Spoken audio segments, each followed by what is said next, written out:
Hey everyone, welcome to Wildlife Inspired. I'm your host, Scott Keys. Today, how much editing can you do to an image before it's not photography anymore? Right after this. Previously, I did a video on bird photography and sky replacement. This is a pet peeve of mine. It's just something I don't really like. It's my opinion. Of course, everything that's stated in these opinion pieces are opinions and everybody's entitled to their own. And I really look forward to reading the comments. One of the reasons I like the comments on videos like this is because I get to hear different perspectives and you really get to see in the comments the range of opinions from the purists who think zero editing straight out of camera to the artist who is whatever goes. It's my art. I'll do whatever I want with it. So we're going to talk a little bit about that today. I'm going to give you some examples and I'm going to take you through a continuum of what I think are edits. And we're going to start with the easiest. I'll actually pull up the image that I've got on screen right now. We're going to use this as an example, and we're going to start with basically no adjustments, and we're going to go up to what I think are high edits, very heavily edited. And on this continuum, I want you, the viewer, to tell me where you stop. Where's your line? So a couple things about editing in general. I know there are some purists out there who basically say, don't edit, it's wrong. You shouldn't touch the image. Once you do, you've adulterated it or bastardized it, and it's no longer a photograph. It's no longer depicting reality. What I just need to, my personal thought is I need to encourage you to think about this. The camera is never duplicating what you see with your eye. Sometimes better, sometimes worse. Bokeh is not the human eye doesn't have the same depth of field as a camera with incredible bokeh. It just doesn't look like that with your human eye. Dynamic range is different. So everything we capture is going to be different depending on the lens you put on it, the camera body you use, your settings. All of those things are going to change the way an image looks. So you're never depicting what you see. A lot of photographers believe that they want to capture what they see in their mind's eye. So they want to replicate what they believe they saw at that moment. So there is that mentality, but just know that nothing out of camera looks like what your eye sees. In fact, if you're shooting in a RAW format, it's washed out. So you look at the image I got up here. This is a RAW file. It's pretty flat. This is not what it looked like that day. I can promise you. It was much more vibrant and much more alive. So during my editing process, I'll try to recreate that. So that's one thing. Now you say, well, I won't shoot RAW files then. I'll shoot JPEGs. JPEG is the interpretation of your camera. The programming, the software, the sensor itself, all of that is going to interpret a different image. So if you shoot a Canon file in JPEG, the output is going to be different than Nikon's and Sony's or Olympus's, and the settings you dial in the back, standard, vivid, there's all these other settings you can apply.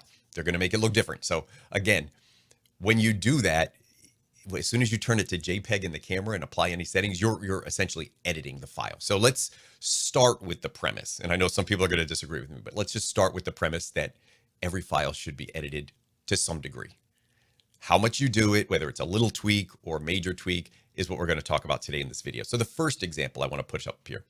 So this is example one. Example one is just out of camera. And for some people, they may stop. I stop at example one. I don't crop. I don't edit. Whatever comes out of the camera comes out of the camera. It goes straight to social media or straight to my website. Good luck. All right, number two. This is now got settings applied in Lightroom, or I use Adobe Camera Raw, but same thing, same engine. All I did was tweak saturation, exposure. I created a little bit of light where I wanted it. So I think, out of camera, I haven't done any cropping. Out of camera, to me, this is reasonable. We'll call this example number two.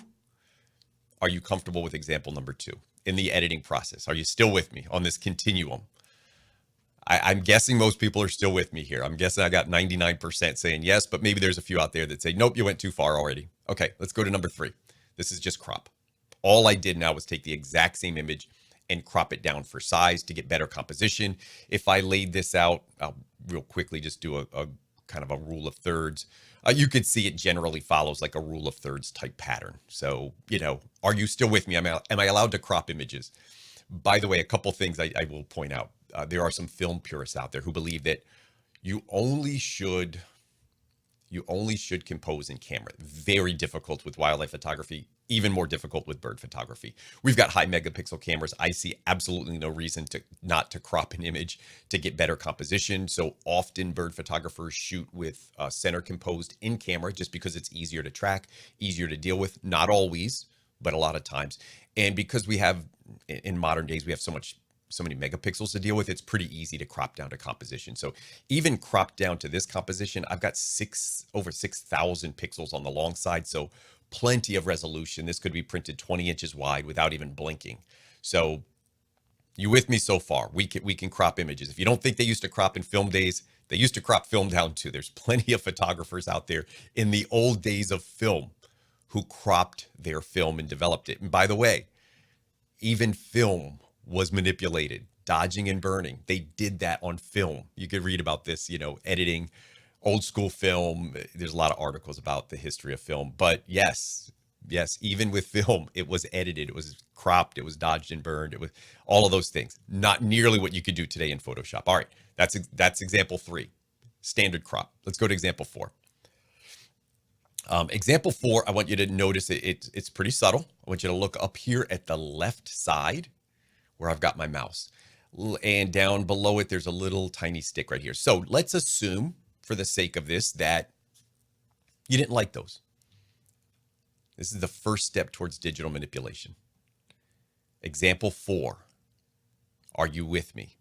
Is this okay? Notice I removed it. I just digitally, a lot of ways to do this. I teach this on my Patreon site, tons of ways to do this. I do it often.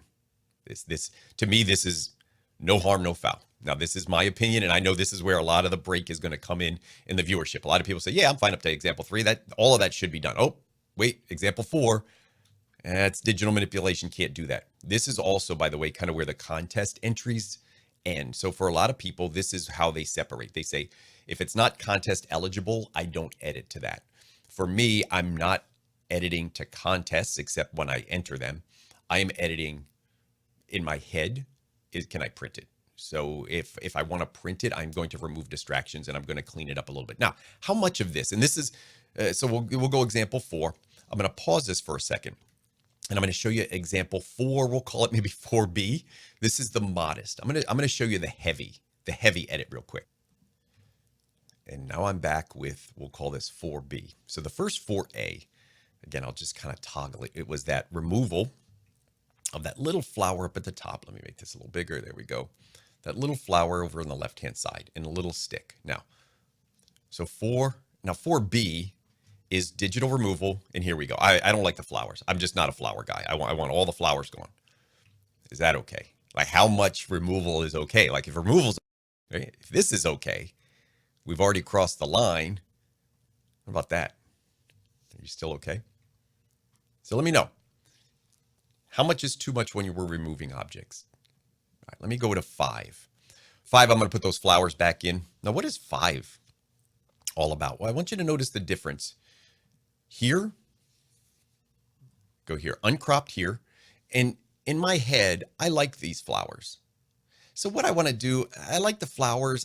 I just want to move the bird over. I don't like it center composed, but I want to keep all the flowers. Well, let me just play around with Photoshop and kind of slide them over.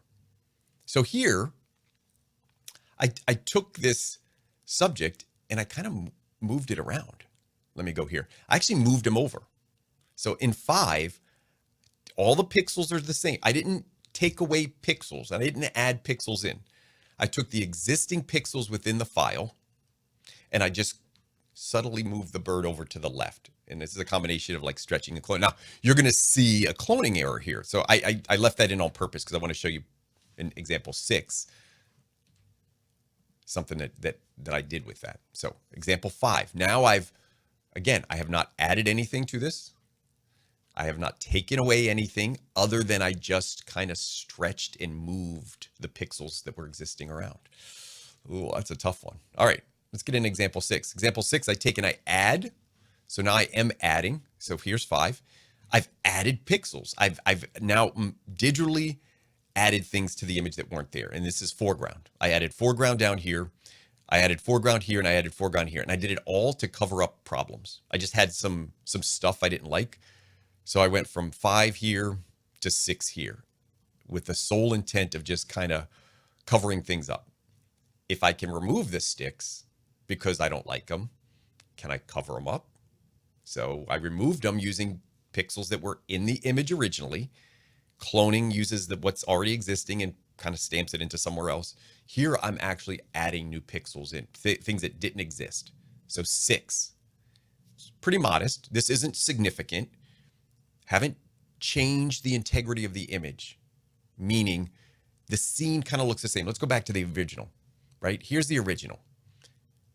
6, even though we've moved the bird over in the frame and added pixels, even added some color that wasn't there, the integrity, the scene is still kind of the scene, right? It's a common yellowthroat perched on flowers. The colors are about the same, just a little prettier to me, better composition to me.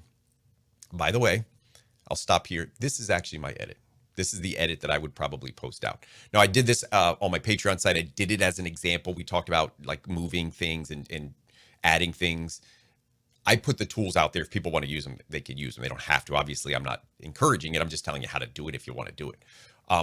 So this was the example I used on Patreon. When I was done, I was like, yeah, I like this. I'll post this. And again, one of the things that came up in the first video was disclosure. Do I disclose how I do this to people? Nope, don't feel the need to. If somebody asked me, was it digitally manipulated? I would say, sure. I do with many of my images. I'll remove sticks or add, remove sticks or change composition. I typically do not add what is not there, which leads me to number 7. And then I'll kind of recap my thoughts at the end. Number 7, oh, I love this one. Here we go. The butterfly. Love me some butterfly. So this happens. True story. Somebody used to do this, and when questioned, they just blocked you. Like literally, blocked me as a friend on Facebook. Couldn't comment on pictures anymore. I mean, if this is your art, if this is what you want to do, if in your mind's eye this is a vision, I don't care if you put a butterfly in there.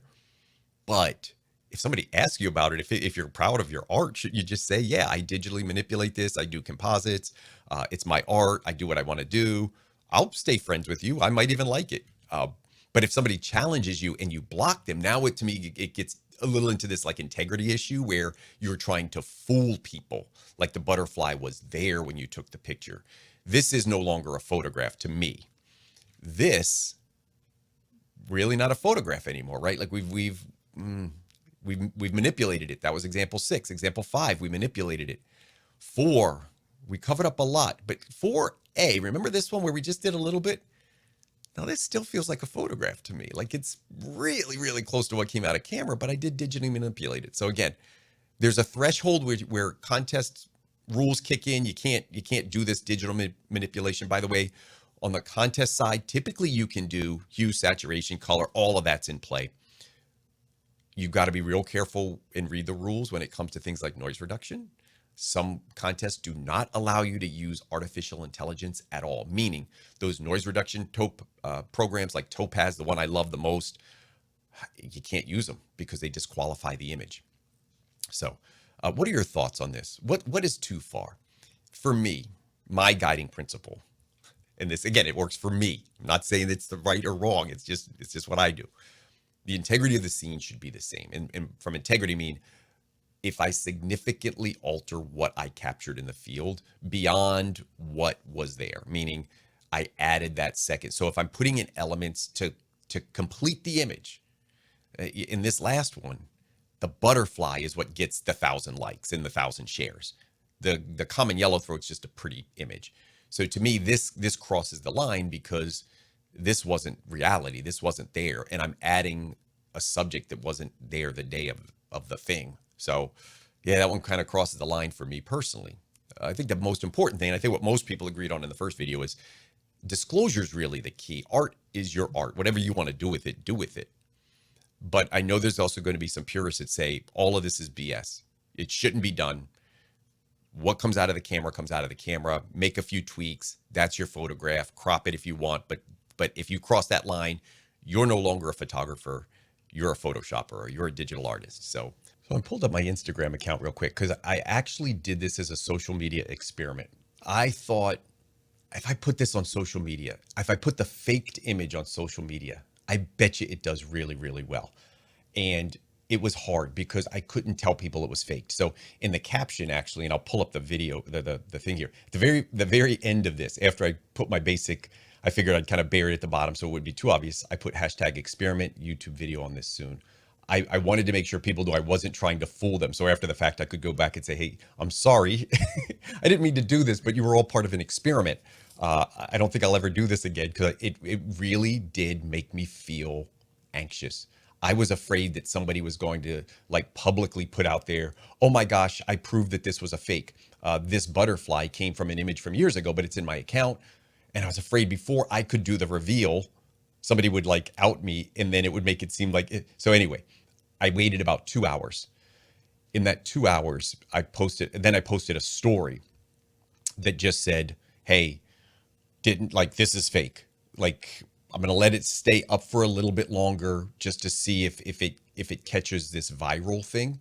But 96 comments in 2 hours. Notice these other stories that which have been up for a week or two, 24, 48, 26, 19. Like these are kind of where I'm at these days. Instagram isn't too kind to me anymore, but okay, so 101. This was over a month ago, I think. Think about that. A month or two ago, it took to get, this is 2 hours old with 100 comments. And I started messaging people privately, just saying, hey, just so you know, it's fake. Like I'm doing a YouTube thing. Like I'm not trying to fool you. So I let this go for 2 hours. I did a story that said, hey, it's fake. So I did the reveal on this, but it is pretty powerful. Had I let this stay up for a long time, what would happen is people started sharing it out, and that's when it gets viral, and it would get viral and go wider. This image, let me just pull up the stats real quick. You can view insights on these things. See this 59? That's 59 shares. That means people either sent this as messages to each other or posted it to their stories. That's what drives videos to become viral. 28 saves means 28 people. That's a lot for me anyway.